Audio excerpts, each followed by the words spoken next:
I'm Elliot Kleinberg, author of the Miami Police Detective series, Nate Moran. In the novel Hypocrite's Row, Nate chases rum runners, gangsters, and really goes after speakeasies, but with little success.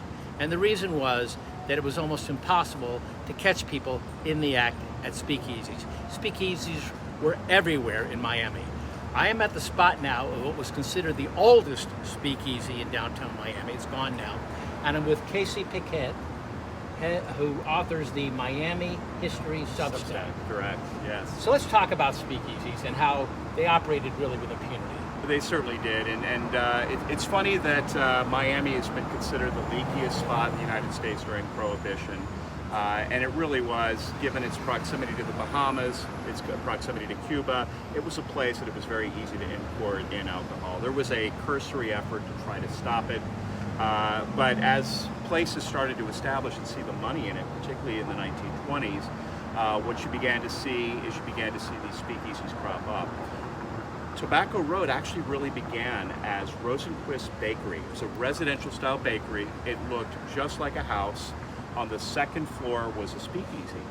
And it actually became a speakeasy before Prohibition nationally kicked in, because in Dade County, Prohibition began in 1914. There was a vote in October of 1913 that voted the whole county dry. So the county was dry pretty much with some exceptions, but through the 1910s and into the 1920s, by the time we hit national prohibition, these speakeasies really knew what they were doing. So we should point out that there were two reasons why speakeasies were especially popular in South Florida. Number one was, of course, all the tourists, but the other was the fact that it was very easy to get liquor right across from the island. Exactly. So you had the proximity, as I mentioned, of the Bahamas, of Cuba. You had a lot of alcohol coming from Europe through the Bahamas and Europe, and Cuba.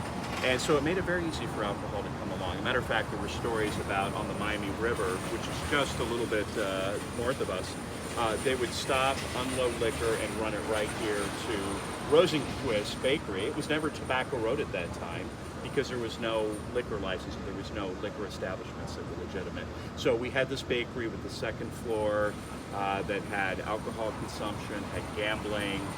There were rumors, and there's always rumors of Capone's presence. But there was actually a woman who later came back to visit in the 80s and met with Patrick Lieber, the owner of Tobacco Road.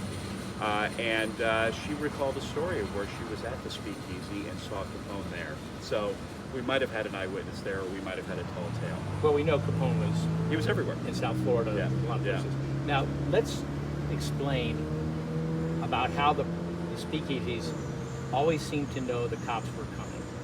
Well, speakeasies really had established a password system. They had people on Why the they were called floors, speakeasies. which is why they were called speakeasies. You were speakeasy about the establishment. Generally, the police pretty much knew where it was, and I think that they took a very tepid effort to really enforce prohibition. They did it when their bosses enforced it. So there might have been tip-offs from the police, from the police Sure. department themselves. But also, there were usually lookouts. Yeah. And what would happen was, when they heard the police were on their way, all the booze would vanish. They would be replaced by lemonade and cookies. The roulette wheels would disappear. They would, yeah. And when the police came in, they'd be like, oh. Yeah. The really good places are the ones you really didn't know was there if you looked from the outside. And the police, really kind of had to establish that. So they were shut down a lot, then they would come back, and it was a game of whack-a-mole eventually. Because they would pop up somewhere else. Yeah, exactly. Last question. What happened to all the speakeasies when it became legal to drink? So the speakeasies went away. I mean, we should talk about speakeasies and availability of alcohol. There were people selling booze, bottles of booze on Flagler Street and out of rumble seats in cars. So you didn't have to go to a speakeasy to actually drink.